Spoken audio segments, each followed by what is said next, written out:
Hello everybody and welcome back to the ASUS North America YouTube channel. This is JJ once again, and we're bringing you something a lot of you have been asking about and a lot of you have been very patiently waiting for. And that's the actual introduction and overview of a brand new product for us, as well as actually an entirely brand new division for us here at the ASUS product group. And that's going to be specifically a storage-based product. So a lot of you guys are very familiar with us when it comes to things along the lines of our graphics cards, our sound card-based solutions, or of course our motherboards. But we've actually long had a storage-based division in terms of our optical storage team, but not necessarily the traditional-based storage devices that you would expect, like let's say a mechanical hard drive or an SSD, as we work very closely with industry partners to be able to validate and ensure the best performance, interoperability, and compatibility with your classic, let's say 2.5-inch SSDs or notebook mechanical hard drives, as well as your standard 3.5-inch performance-oriented hard drives. What we're going to be introducing here, though, is a product that's a little bit separate than, let's say, your standard SATA-based device, and that's going to be a PCIe-based device. So for you guys that are not necessarily familiar with what a PCIe-based device is, it is an actual high-performance storage device that connects directly into the PCI Express slot in the same way that, let's say, a graphics card, a RAID card, or any number of different types of expansion cards plug into your board. So we're going to be diving deep into the actual RAIDR, which is our brand new PCI SSD, and we're going to help you guys understand of where it actually sits in relation to the marketplace, what type of user should be considering it, what are really some of the great features and functions that it presents, as well as kind of what's the performance expectation that this product has to offer. So as always, we're going to break it down in a couple of different areas for you. First, covering, of course, what comes included with the RAIDR as far as accessories, talking a bit about the segmentation and the positioning of the product and who should be considering it, as well as wrapping things up all together in terms of the features, functionality, and the performance. So let's go ahead and start this. Okay guys, so the first thing that we want to go ahead and talk about is going to be the segmentation. And that's going to be, you know, it's a pretty important aspect to consider. Essentially, if you're going to be looking at a product like the RAIDR, what should you be considering? And generally for somebody that's looking at a PCIe SSD-based solution, it's because you have a real big interest at having a high level of performance. You're looking for low latency, high throughput. You're going to be running complex workloads with a lot of concurrent based usage, meaning you're going to be reading and writing to the disk. You're going to be simultaneously running a lot of applications at one time. And it comes down to IOPS, right? You want to be able to have a lot of request capability in your storage device to be able to have a very peppy or responsive based system. And the RAIDR in this respect is going to be doing an extraordinary job. Now, there are a couple of other considerations to keep in mind, is that the RAIDR is also going to give you a level of consistency in the performance that's offered across different types of chipsets and ecosystems. A lot of times when we're thinking about storage-based devices, we think maybe only specific to the system that you may have. Now, if let's say you have a current generation Z87-based motherboard, this has a multitude of integrated SATA 6G ports, which natively support the latest, fastest generation of single 2.5-inch SSDs. And of course, you could go and incorporate a RAID 0-based array as that's supported by the chipset.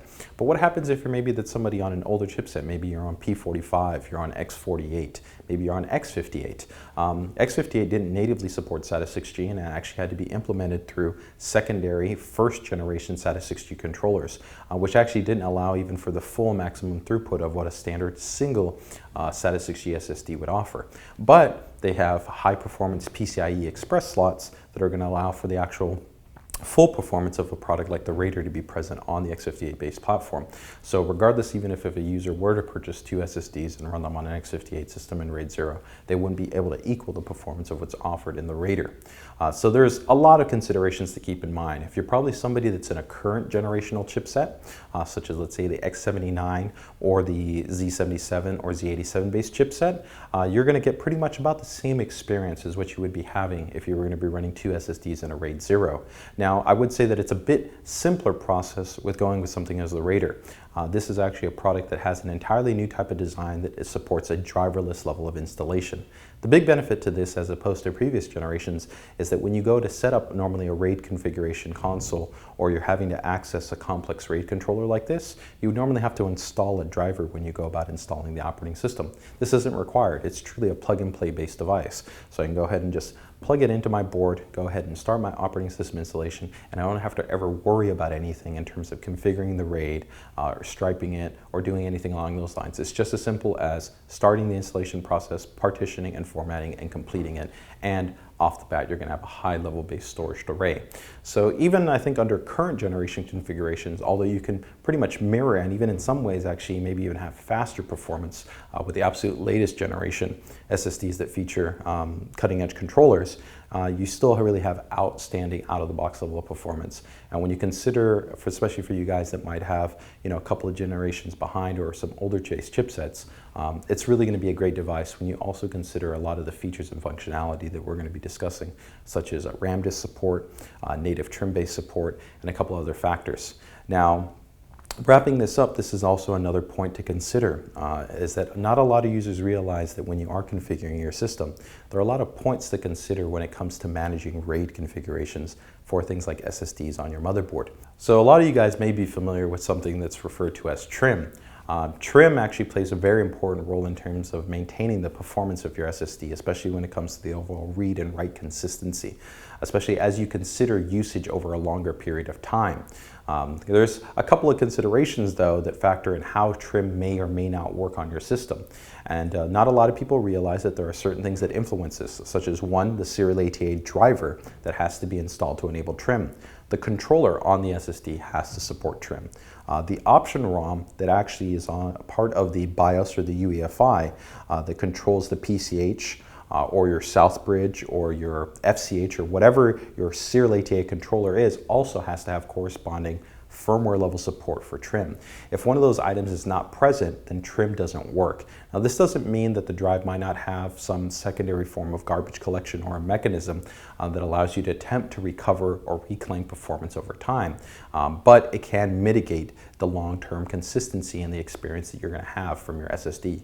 So when we talk about, once again, something like the RAIDR, it's a far more seamless solution where plug and play, you're going to get great out-of-the-box performance. It's going to be guaranteed low latency, high throughput because it's utilizing the serial ATA, the PCI Express bus versus the serial ATA bus. You're going to have native trim support that's built in and fully insured, as opposed to having to be dependent on some other factors that may or may not always be present. And you're also going to have a really robust level of additional functionality that's going to come through supplemental forms of software like SSD caching support. You're going to have specialized tweaking options within our SSD TweakIt control center, or even be able to extend specialized functionality with things like our ROG RAMDisk. So overall, recapping, who you should be looking at in terms of a user that's going to be interested in something like the RAIDR is going to be somebody that wants fast post and boot times, because with this supporting our UEFI booting technology, you're looking at generally a post time, even boot to the OS, of between about 8 to 12 seconds. Somebody that's also looking for very fast application performance and running concurrent loads, meaning you run a lot of applications at one time and you want really fast application loading times. And three, somebody that also wants flexibility at maybe being able to take advantage of different forms of storage at the same time, such as running maybe an SSD cache configuration or leveraging their system memory to use an actual RAM disk. So in a lot of ways, the RAIDR isn't just this singular device, but it opens up a lot more flexibility at how you define your storage array configuration. So next up, what we're going to go ahead and do is actually take a quick look at what comes included inside the box, and then from there we're going to actually jump in a bit more into the actual hardware design and the feature set of the RAIDR. Okay guys, so we're going to just go ahead and take a quick look at the actual accessories that come included with your RAIDR Express and cover some of the additional value that comes included with the support DVD. So first off, you've got a Republic of Gamers case badge to go ahead and represent and support your ROG pride on your system. Two, you've got the actual RAIDR Express support DVD. Now you definitely do not want to throw this away first off, because on the back there is an actual license key that you will need for activation of the HybridDisk software. Now the HybridDisk software is one of the first pieces of software that comes included with the support DVD and allows you to go ahead and leverage a mechanical drive in unison with the RAIDR to be able to go ahead and create an SSD cache-like configuration, as well as go ahead and maximize the balancing mechanism at how the RAIDR is supported in terms of read and write access. You're also going to get a lot of additional software to be able to go ahead and increase the value of the RAIDR. This includes an ROG RAMDisk system utility, which is uncompromised. It's 64 bits. There's no restrictions in terms of how it can be utilized, in terms of the density that can be created, and it's got some really advanced features and functions that are very comparable to high-end and expensive pieces of software in terms of RAMDisk software. You're also going to have included with that an ROG branded Crystal Disk benchmark utility. It allows you to go ahead and check the performance of your actual RAIDR Express. It will also come included with our SSD TweakIt system utility, which is a one-stop shop allowing you to go ahead and tweak and tune and set up your system for the best performance possible for the RAIDR Express. This is also going to be an actual bootable disk that will allow you to go ahead and run a secure erase on the actual SSDs that are part of the RAIDR Express in the event that you want to go ahead and recover and maximize the maximum performance potential of the RAIDR. Even though the RAIDR, as we previously noted, does support trim, so we'll be able to maintain its performance over time. Now, lastly, of course, there is going to be a full 1-year licensed version of Kaspersky antivirus that is included with the support DVD as well. Now, wrapping things up, we do have, of course, the user guide, and this is going to give you a little bit more specifics on not only the actual specifications of the RAIDR, some performance numbers, but also give you a little bit of a breakdown on the features and functionality of the software that is included with the RAIDR Express support DVD. So with that, let's go ahead and take a little bit closer look at the actual RAIDR Express. Okay guys, so let's go ahead and take a little bit of a closer look here at the RAIDR Express. You can see right off the bat, it looks entirely different than previous generation types of PCI Express SSDs that you've seen on the market. It's got a really clean and aggressive style to it. Of course, it being ROG, it's going to look fantastic with an ROG-based motherboard in this red and black aesthetic. Now, you're going to see right at the top, of course, we've got a nice metal cover that covers the actual entire PCB and the memory. And there is also a corresponding backplate that we'll take a look. Now, this is going to be a 240 gigabyte based PCI Express SSD. It's called RAIDR because there are actually 2 independent 120 gigabyte SSDs that are on the PCB board itself. Those are comprised of Toshiba 19 nanometer based MLC NAND. This is high performance, high speed based NAND that's got a great endurance cycle in terms of its actually mean time of operation. And you're pretty much going to get a very high performance based device that is going to be compatible with any PCI Express by 2 Gen 2 based interconnect. That means that pretty much of the active chipsets that have been out for about the last 3 to 5 years, you're not going to generally have any issues in terms of plugging this type of board into and being able to fully leverage the performance that it's going to be offering. Now, performance, of course, will vary depending on the different types of applications that you benchmark it within. In our performance analysis, you're generally going to be looking at maximum sequential base throughput of about 750 megabytes read and write performance to upwards of 800 megabytes read and write performance.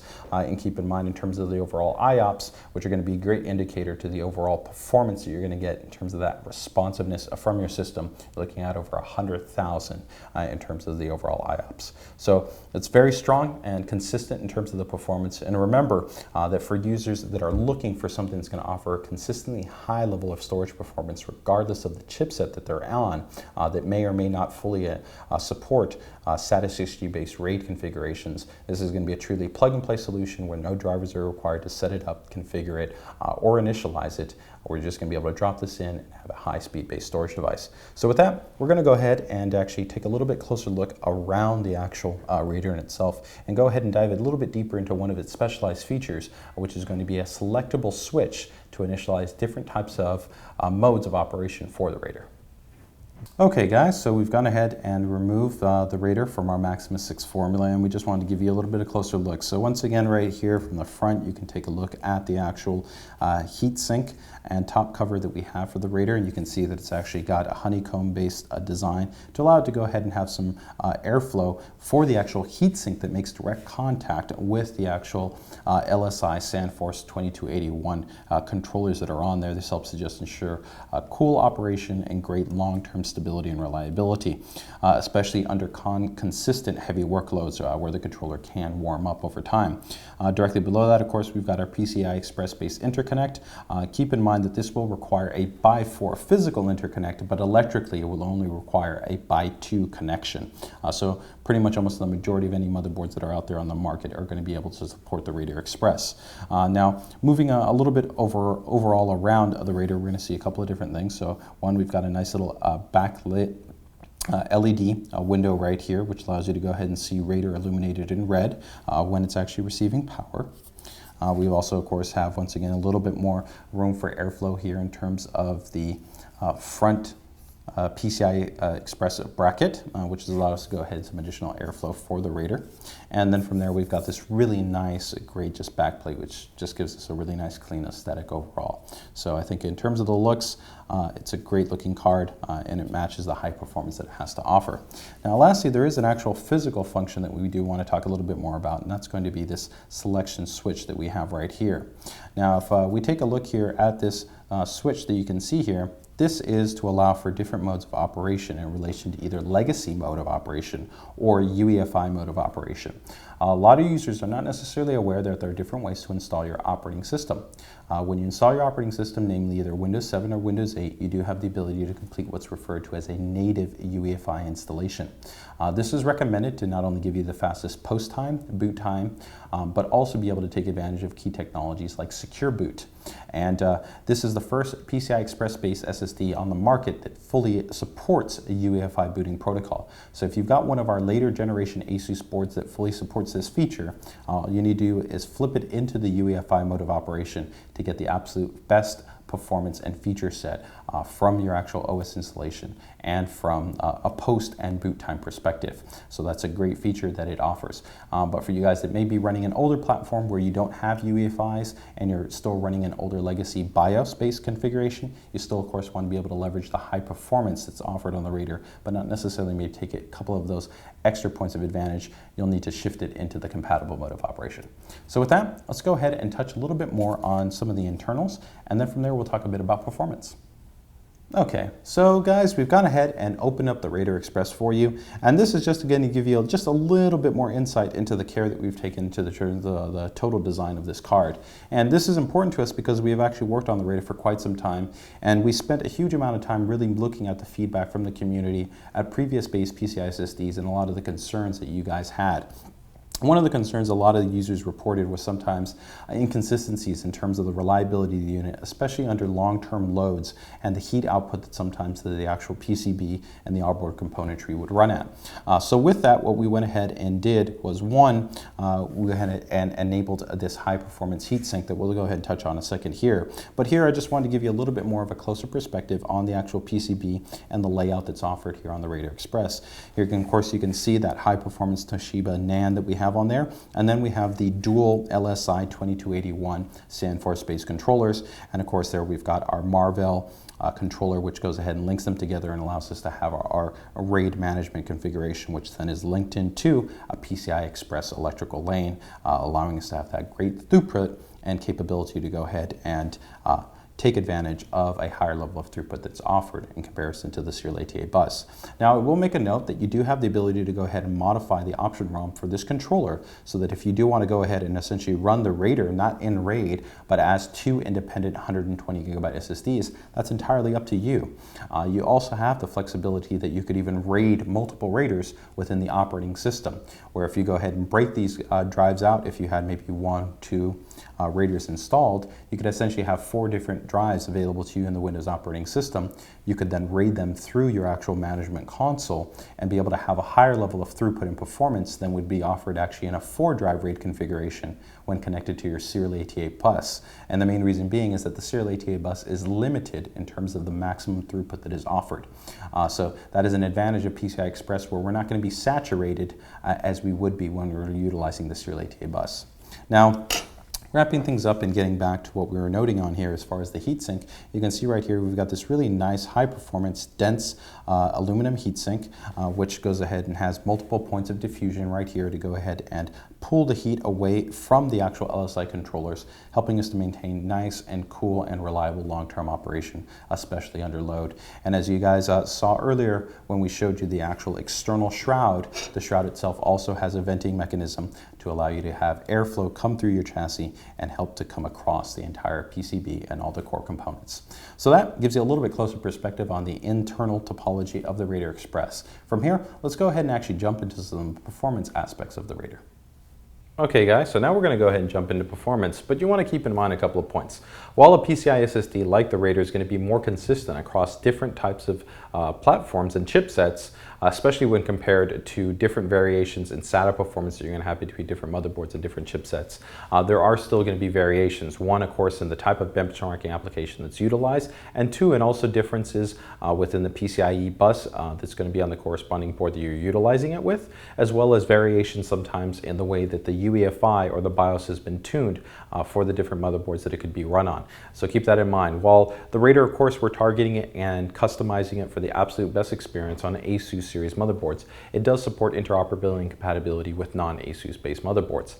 So overall, when we're talking about performance metrics, we're going to have a little bit more kind of an opened up perspective to not nail it down to such a specific number, just because it may vary a little bit between the platforms that you're going to be running it on.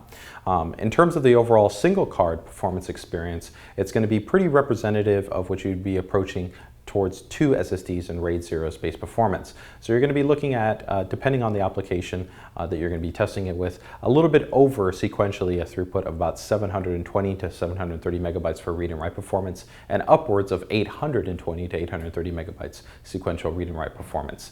When measured with iometer, you're also looking at approximately about 100,000 IOPS in terms of its overall performance. So this is very, very solid and mature level of performance that you're going to have from your storage array, really giving you fast, dynamic response from your system.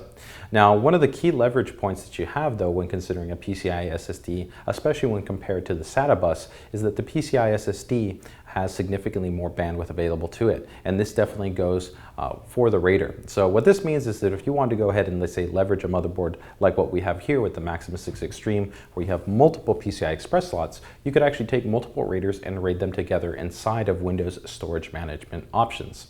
Now, when we compare that to, let's say, the serial ATA ports that are on a motherboard, the serial ATA ports on a motherboard are eventually going to reach a saturation point of usually somewhere between about 1.3 to about 1.6 gigabytes. When we compare that to, let's say, taking two RAIDRs and RAIDing them together within the operating system, we're going to actually be approaching quite a bit higher than that, about 1.6 gigabytes for both the read and write speeds. So you're already going to be able to have superior performance than you would have if you were RAIDing multiple SSDs in RAID 0 due to the fact that the serial ATA bus is linked into the PCH, which has a finite amount of bandwidth provided to it. Now, in most users, you're probably not going to be considering going past maybe two RAIDRs in a RAID configuration, but if you do have a board that has multiple PCIe slots and you're not necessarily utilizing them, you could even continue to scale this upwards to even higher levels of performance. As an example here, we have some performance numbers to show you that if we were to take actually 5 RAIDRs and RAID them within the Windows storage environment, we'd actually be looking at upwards of about 3.7 gigabytes for the write performance and about 4 gigabytes for the read performance. So you can see that really one of the key aspects of an advantage that you have with the PCI Express bus is the scalability that it offers, along with a significantly higher level of throughput. Now, if you guys remember, when we talked about that the RAIDR also supports a key feature in terms of UEFI boot policy support, this is also a performance metric. You might be wondering, well, how does having UEFI support define a performance metric? Well, it comes down to your post time and your boot time. One of the key advantages that you have with a UEFI bootloader is its ability to concurrently address all the hardware that you have on a motherboard at one time. That means that everything from the GPU to the storage array device to the memory to the CPU, they can all be recognized, initialized, and posted through. And this allows us to have significantly faster post and boot times than you would compared to traditional or legacy-based PCI SSD devices. Some of those devices you're going to be sometimes looking at upwards of a minute for them to post and to boot in your operating system. When using a modern generation OS like Windows 7 or Windows 8 natively installed, you're going to be looking at a significantly faster performance time frame of about 8 to 12 seconds. So overall, that gives you a little bit of perspective in relation to some of the performance aspects for the RAIDR. With that, let's go ahead and close things up and give you a little bit more perspective in terms of what you might be considering if you're going to be looking at the RAIDR for your storage device. Okay guys, so wrapping things up, we've gone ahead and we've covered a lot of different pieces of information. So what we want to try to give you now is a little bit of visibility, understanding once again, if you're going to be taking a look at buying a RAIDR, where should you be considering its features and its functionalities in relation to what your usage model is? First off, One, it's going to offer you faster than standard SSD-based performance, and if you're also a user that's coming over from any form of mechanical storage, you're going to get significantly faster performance. Now, if you're somebody that already currently has a modern generation chipset, such as maybe X79, Z77, Z87, and you're running RAID zeros with modern generational based SSDs, the performance that's going to be offered is essentially comparable. You're not necessarily going to be looking at an improved performance, but there are going to be additional points of functionality that are going to be available to you with a RAIDR as opposed to something that you would not have available to you with a singular SSD. So let's take a look at a couple of those points. One, of course, you're going to have the ROG RAMDisk utility. The great thing about the RAMDisk utility is that if you're running a high density configuration such as maybe 16 gigabytes or 32 gigabytes, a lot of that memory is not necessarily being utilized. With the RAMDisk utility, you could go ahead and leverage that and be able to go ahead and have an accessible volume in your operating system where you could install applications, or you could go ahead and store information to and have ultra fast response, even faster than what the RAIDR or any type of SSD solution could offer. Now, in conjunction with that, we also have our SSD TweakIt utility, which can actually offer some pretty cool functions where we can map critical parts of your usage model in your operating system, such as your browsing files or other types of files, to the RAM disk and offset them from being read and written to the actual RAIDR. The advantage of this is that we're going to be able to offer faster performance and also help to extend the lifespan of your actual SSD. As you guys know, with any type of SSD, the actual memory that's on there has a finite life cycle, and the more that you continually write to it, the more that it will eventually degrade over time. So if we can go ahead and offset some of that to an actually faster solution like the memory, then you can go ahead and not only have a longer lifespan and better continued performance. So there is some additional functionality that you would not have available with the RAIDR as compared to having that with an SSD.